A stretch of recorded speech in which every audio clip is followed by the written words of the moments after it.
Hi, I'm John Reed. I'm the Managing Director of Northmarq's Omaha office.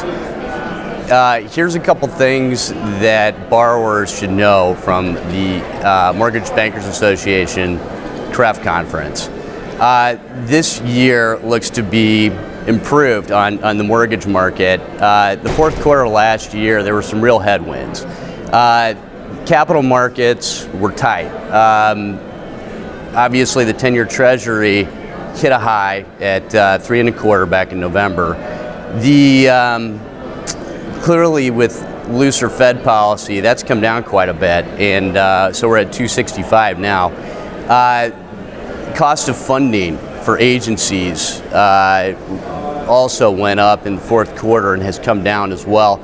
Borrowers could have easily been at north of 5% in the fourth quarter, and now, for full leverage deal, now that's down to about 4.5% on a full leverage deal. GSEs now have their allocation at 70 billion, and with that, their regulator, FHFA, has come out with tighter green standards. That's important because green was about a quarter of their business. So they had a $70 billion cap and they originated $140 billion.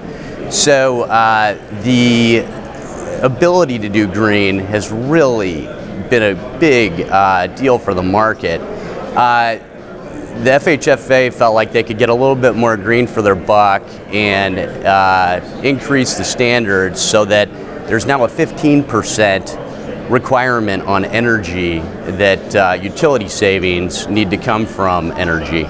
Previously, it was water or energy, and so a lot of clients had opted for water savings, which was a little more economical. However, it shouldn't really be a big deal for clients. Fannie Mae went back through their portfolio of green deals and found that the increase would be about $130 a unit higher to now conform to the new agency or FHFA standards.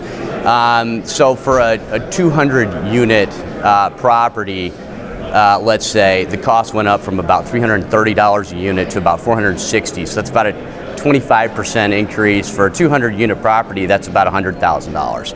And certainly the benefit the benefit of the green program in terms of improved interest rate and more funding have to be there to justify it. And right now, the agencies are allowing us to underwrite 75% of the utility savings to increase loan proceeds. So that's a really material difference that can help pay for those improvements.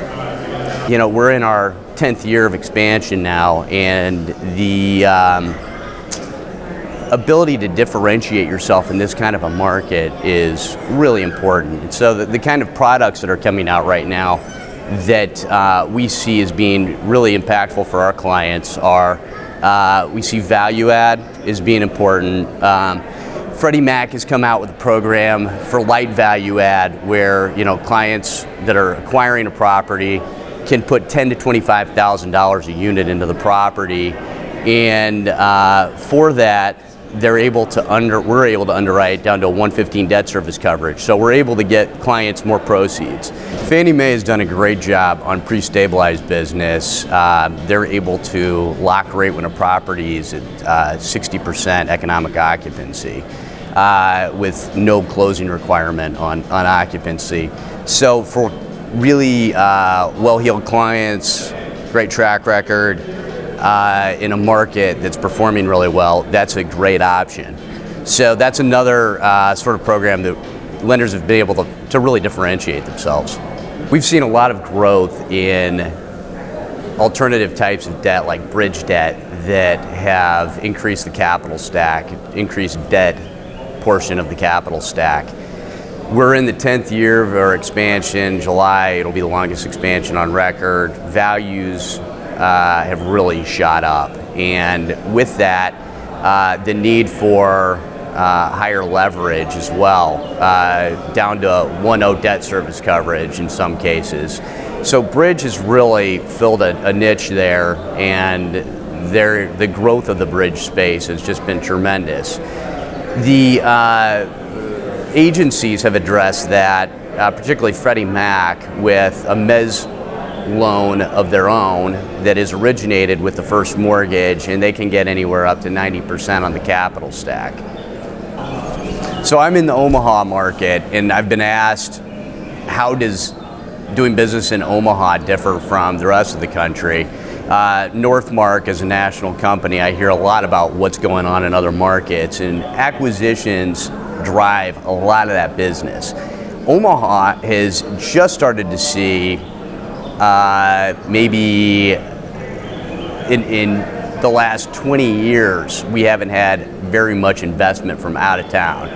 We've seen investors from New York, Denver, San Francisco, all have started coming to towns like Omaha, where you see that you can still get a 6 cap or north of a 6 cap on an asset, multifamily asset, let's say, versus sub 5 in a lot of major markets, gateway markets.